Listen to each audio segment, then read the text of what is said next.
नमस्ते। एक नए ग्रेजुएट के दृष्टिकोण से देखें तो करियर, एग्जाम्स और फ्यूचर का स्ट्रेस अत्यंत ओवरवेलमिंग हो जाता है। एक मेंटर के रूप में उस आंतरिक पीड़ा को समझना कठिन नहीं है। आज का मॉडर्न वर्ल्ड डीपली कम्पिटिटिव है और इस दौड़ में थक जाना पूर्णतः स्वाभाविक है। पर चिंता की कोई आवश्यकता नहीं है, क्योंकि आज की इस चर्चा में एक नया रिफ्रेशिंग पर्सपेक्टिव प्रस्तुत किया जाएगा। आज का मुख्य प्रयास रहेगा पर्पस अर्थात उद्देश्य और रिजल्ट अर्थात फल के बीच की उस फाइन लाइन को विश्लेषित करने का। ये कॉन्सेप्ट उन सभी के लिए अत्यंत आवश्यक है जो अपने नए करियर का आरंभ कर रहे हैं। Okay, let's dive into this.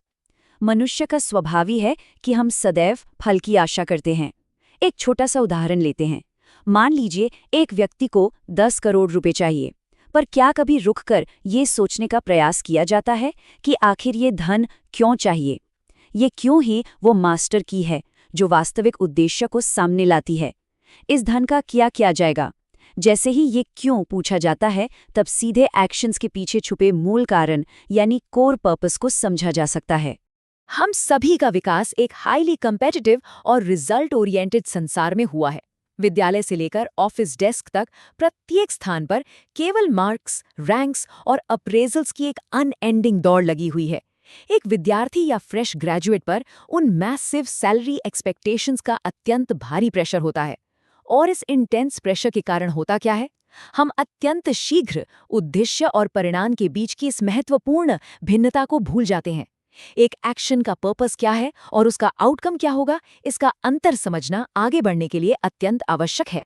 और यहीं से आरंभ होता है द पर्सपेक्टिव शिफ्ट, उद्देश्य बनाम फल।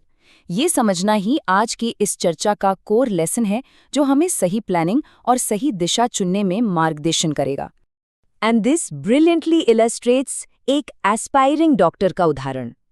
एक और उद्देश्य ये है कि लोगों के कष्ट कम हो, उनकी सहायता की जा सके। ये एक उद्देश्य है, एक इंटरनल डायरेक्शन और कोर कॉज जिसकी दिशा में एक व्यक्ति आगे बढ़ रहा है।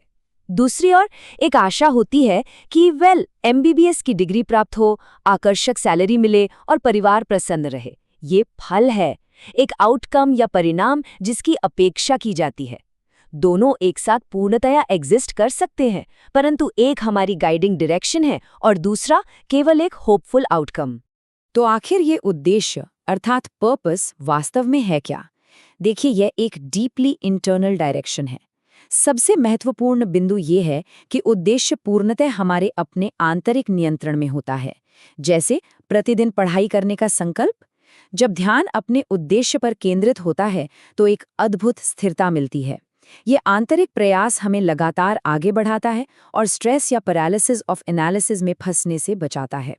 परंतु दूसरी ओर यदि फल पर विचार किया जाए तो परिणाम पूर्णतः किसी के भी नियंत्रण में नहीं होते। परीक्षा में कितने अंक आएंगे, कौन सी रैंक या सीट प्राप्त होगी, ये सब एंटायरली एक्सटर्नल फैक्टर्स हैं। ये अनप्रेडिक्टेबल स्थितियों, मार्केट के हेवी कंपटीशन और कभी-कभी तो भाग्य पर निर्भर करते हैं।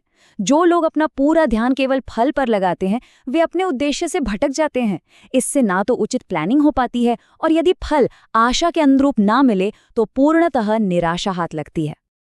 Let's move to and see how this builds on some of the most profound ancient wisdom we have. The timeless mentorship from the Bhagavad Gita, जहां विश्व का सबसे महान मेंटो-मेंटी इंटरैक्शन प्रस्तुत हुआ था। कुरुक्षेत्र की रणभूमि पर उपस्थित अर्जुन भी ठीक इसी प्रकार की दुविधा में थे। वे विचार कर रहे थे कि इस युद्ध का आखिर क्या लाभ होगा, विजय प्राप्त होगी भी या नहीं, और यदि प्राप्त हुई भी तो उस विजय के परिणाम क्या होंगे। ये स्थिति पूर्णतया आज के एक स्ट्रेस्ड ग्रेजुएट जैसी ही है, जो अपनी करियर एंग्जाइटी से ग्रस्त है। जब मस्तिष्क भविष्य के परिणामों के भय से घिर जाता है तो क्लियर से क्लियर माइंड भी दिशाहीन हो जाता है। तब मेंटर के रूप में भगवान कृष्ण ने उन्हें मार्गदर्शन दिया और वो श्लोका कहा जो सदियों से हमारा मार्गदर्शन कर रहा है।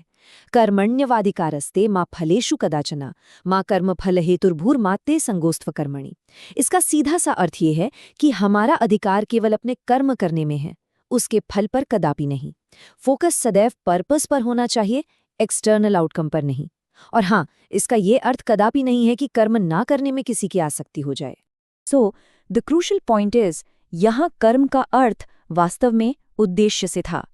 वो विख्यात प्रसंग स्मरण आता है जब गुरु द्रोणाचार्य ने अपने शिष्यों से पूछा था कि उन्हें वृक्ष पर क्या दिखाई दे रहा है। तब अर्जुन ने उत्तर दिया था कि उन्हें केवल और केवल चिड़िया की आंख दिखाई दे रही है।